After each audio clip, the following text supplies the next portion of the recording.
North Carolina is recognized. Thank you, Mr. Chairman. My objective in my 5 minutes, which is not much, is to hear from the moms.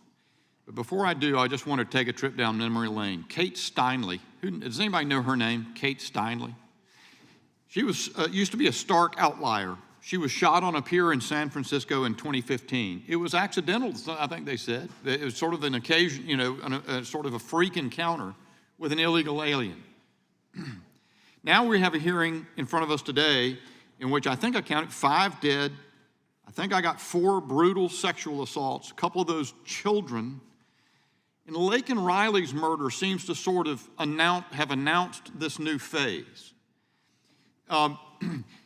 In my own community, a Guatemalan was arrested in rural Gaston County on an Interpol warrant for a child rape.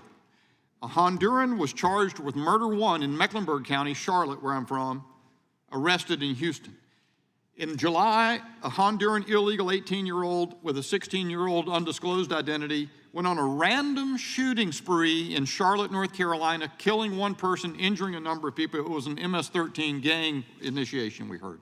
We're hearing about Aurora, Colorado apartment buildings being taken over by local Venezuelan gangs.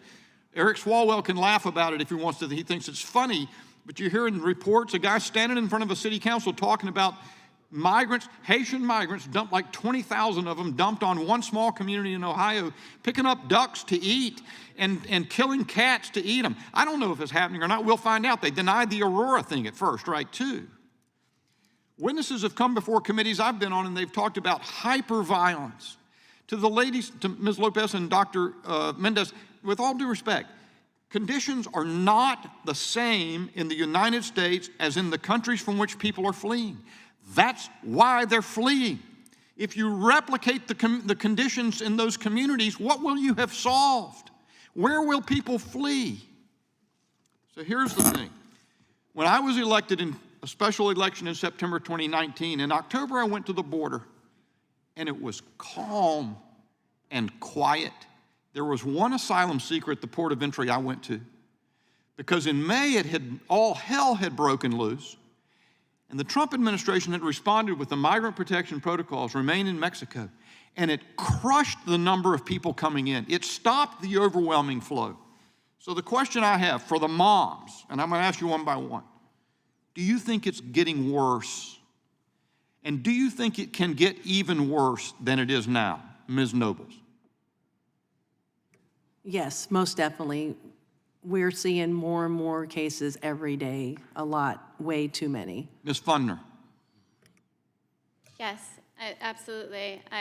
Fentanyl is just, every year it gets larger and larger, the deaths. I mean, this is on American soil. We have 300,000 people dead since 2021 under the Biden-Harris administration, and it's just growing, and we expect it to be much bigger this year.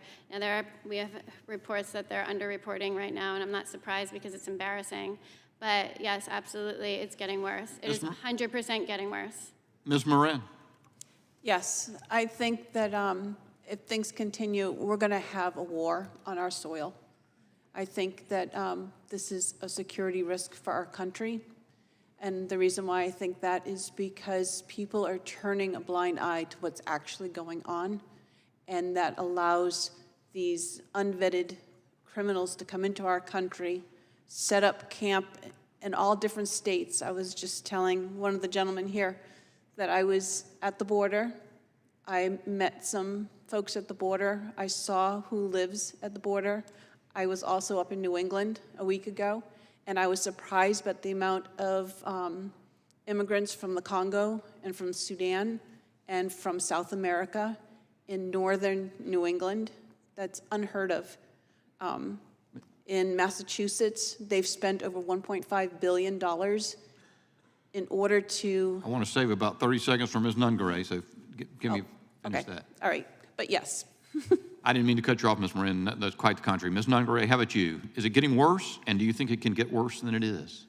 I do believe, yes, it is getting worse, and it will continue to get worse if we do not use every detention center facility bed to detain them until their immigration court hearings to confirm and make sure for us U.S. citizens that we will be safe with letting new individuals in this country, because they're taking our future, our children. They're taking people who are supposed to be making a difference in this world. It'll get worse if we don't make a difference. Zakire, I'm going to fire off one more question. They told us that there are about 2,500 children who were separated from their parents when we heard all the uproar about that. Now I understand that there are 300,000 children who are disconnected, gone missing. What about that? To me, it clearly sees that there is more, there's more worry about immigrants' well-being than Americans' well-being. And that's troubling, because they rather comfort migrants by not putting them through the process of getting them vetted, and that means staying in a detention center while that vetting process is taking place in an asylum hearing, right?